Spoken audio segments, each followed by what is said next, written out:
as I remember the night that Jesus was arrested, I cannot help but see a unique contrast between the disciples and Jesus.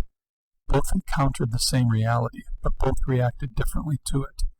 On one hand, even though Jesus spoke his purpose to them in the upper room, the disciples did not see the purpose or truly understand this purpose through a spiritual lens. Therefore, the truth of the moment later that night became distorted for them.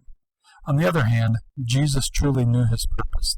Therefore, he saw reality through a spiritual lens and did not sway from his mission. Let's briefly look at two examples that night that illustrate this contrast.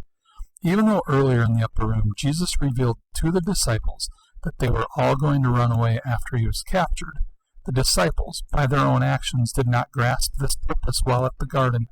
Keep in mind, it was almost midnight and they were tired, so they fell asleep. Even though Jesus tried to wake them up 3 times and create a greater sense of urgency to pray with him, Jesus' response was very different. He prayed so intensely that he sweat blood. He knew the stakes of that moment. One reality, 2 different responses. One clearly saw purpose, while the other was slightly distorted. Finally, when the guards came to arrest Jesus, the disciples first tried to defend Jesus. Then Peter cut off the ear of one of the slaves. Then, as Jesus foretold just hours earlier, they ran away. Jesus, on the contrary, not only healed the man's ear, but fulfilled the prophecy in Isaiah chapter 53 by not defending himself and going away quietly, like a lamb to slaughter. So, what lens do you see reality with? What about your purpose?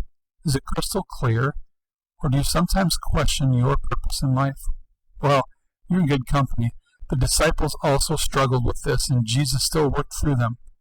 During this Easter season, pray that God would reveal his own purpose to you.